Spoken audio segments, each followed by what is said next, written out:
नमस्कार। ज्योतिष के कार्यक्रम सौभाग्यम ज्योतिषम में मैं पंडित विशाल बिरथरे आप सभी प्रिय दर्शकों का हार्दिक अभिनंदन करता हूं। प्रिय बंधुओं, सबसे पहले मां बगलामुखी का ध्यान करेंगे। ओम लीम बगलामुखी सर्वदुष्टानां वाचम मुखम पदम स्तंभयम जीवाहम कीलेयम बुद्धिम विनाशाय लीम ओम स्वाहा। मेरे बंधुओं, व्रतों का त्योहारों का महीना चल रहा है जो कि है कार्तिक मास। 12 महीनों में विशेष महत्व होता है इस कार्तिक मास का। मैं पहले भी आपको इसके बारे में बता चुका हूं। इसमें कई प्रकार के व्रत और त्योहार आते हैं। उनमें से ही आज हम बात करेंगे गोप अष्टमी के बारे में। कार्तिक मास की शुक्ल पक्ष की जो अष्टमी होती है ये गोपाष्टमी के नाम से जानी जाती है। इस दिन का महत्व क्या है? कहा जाता है कि इस दिन भगवान श्री कृष्ण ने बाल अवस्था में जो गौ चराने का कार्य किया था वह इस दिन से प्रारंभ किया था। नंद राय जी ने ठाकुर जी को, कृष्ण जी को आज के दिन गौएं उनको दी थी चराने के लिए और वह गौ चारण आज के दिन से उन्होंने प्रारंभ किया था। तो बड़ा ही पावन दिन होता है। कहते हैं आज के दिन ऐसी गाय की पूजा करनी चाहिए जिसका बछड़ा साथ में हो। गाय को तिलक करना चाहिए, उनके सींगों को घृत से साफ करना चाहिए, चरण स्पर्श करने चाहिए, उनको हरी घास, जलेबी और गुड़ इत्यादि खिलाना चाहिए। इस चीज का विशेष रूप से महत्व है आज के दिन का। और सांझ के वक्त, आजकल तो ऐसा नहीं, गांवों में तो फिर भी ऐसा होता है कि सुबह ही गाय या भैंसें चरने चली जाती हैं और शाम को ही अपने अपने घरों में आती हैं या गौशाला में आती हैं। तो उसका विधान क्या है कि जब शाम के वक्त गाय चर के जब वापस आती हैं तो उनके चरणों को स्पर्श करना चाहिए और जिस जगह से वह चलती हैं, जिनको चरण धूली बोल देते हैं, उनको नतमस्तक पर लगाना चाहिए। ब्रज में आज भी यह चीजों का महत्व है और आज भी लोग इन क्रियाओं को करते हैं और बड़ा ही पावन यह पर्व है। तो आप लोग अगर ऐसा ना कर सकें तो कम से कम आज के दिन गौशाला जरूर जाएं और सुबह जैसे मैंने बताया कि तिलक करें गौ माता को, गुड़ दें, अक्षत दें, शक्कर दे सकते हैं, जो हरा चारा पट्टे होते हैं यह दे सकते हैं। और शाम के वक्त भी एक बार जाएं और गौ मां की आरती जरूर करें। देखिए, एक तरफ तो हम कहते हैं गौ माता। हमारे हिंदू धर्म में 3 माताएं मानी जाती हैं। एक तो हम कहते हैं भारत माता, भूमि जिसको बोलते हैं, यह हमें अन्न प्रदान करती है। एक हमारी जननी जिसने हमें जन्म दिया है और एक ये गौ माता जिसके दूध का हम भक्षण कर कर इसके तरह के पदार्थ बना के उनका उपयोग करके हम अपने शरीर को हुष्ट पुष्ट करते हैं।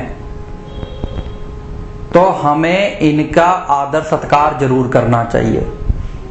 यह तो है, चलो आज गौ अष्टमी के बारे में मैं बता रहा हूं, लेकिन हमेशा ही कहीं भी आप देखें कोई लावारिस गाय आपको कहीं नजर आती है घूमती हुई, या वह बीमार है या किसी प्रकार से लाचार है, तो अपने नजदीकी किसी भी गौशाला में जाके उसके बारे में जानकारी दें।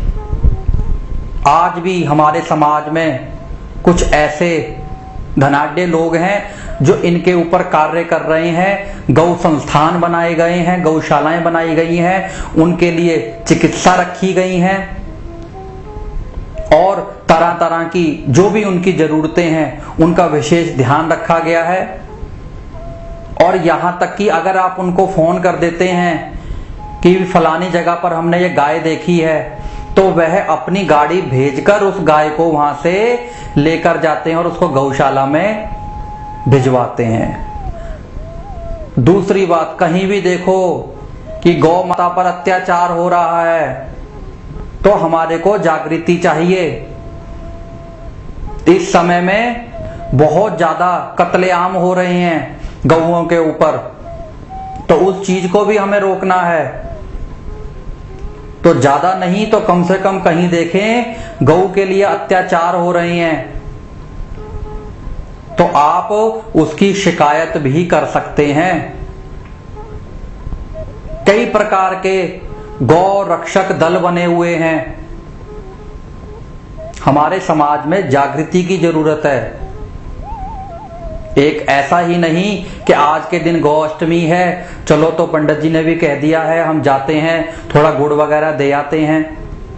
वह एक नियम हो गया है, अच्छी बात है, लेकिन समाज में हर चीज को, सही चीज को ध्यान में रखना चाहिए।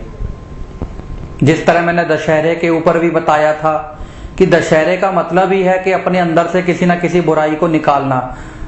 केवल उसी दिन नहीं कि जिस दिन दशहरा है,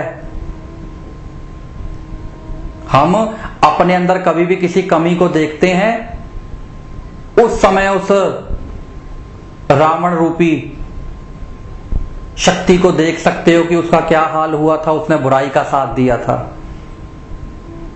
तो ऐसे कई वृतांत हैं, कई बातें हैं जो मैं आपके समक्ष रखना चाहता हूं। तो आज हमने बात की है गौ अष्टमी के बारे में। बड़ा ही विशेष दिन है। गौशालाओं में जाएं, गौ माता को चारा पट्ठे इत्यादि डालें तो आपके जीवन में भी सुख शांति मिलेगी। भगवान श्री कृष्ण को अति प्रिय है गौ। गौओं की सेवा करना, गौओं का पालन करना, यह भगवान, देखिए भगवान थे, आए मनुष्य योनि में, उन्होंने भी गौओं को चराना सर्वप्रथम माना। उन्होंने अपने हाथों से गौएं चराई थी। वह भी गौ को धन मानते हैं।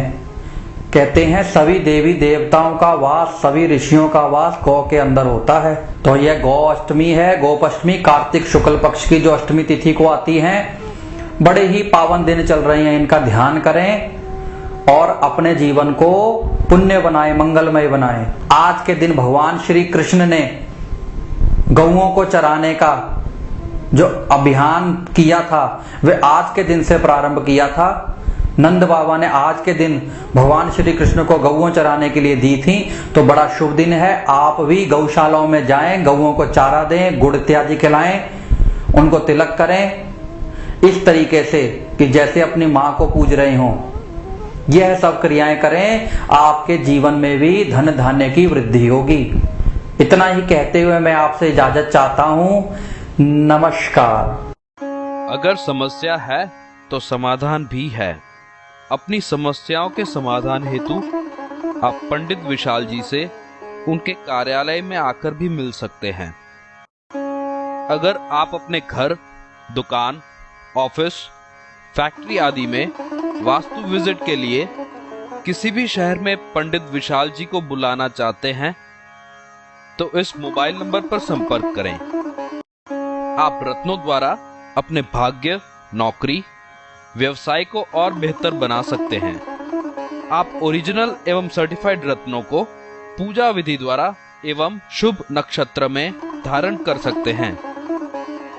संपर्क करें पंडित विशाल व्रथरे, 9B दयानंद नगर, गली नंबर 1, नजदीक बिजली पहलवान मंदिर, लॉरेंस रोड, अमृतसर।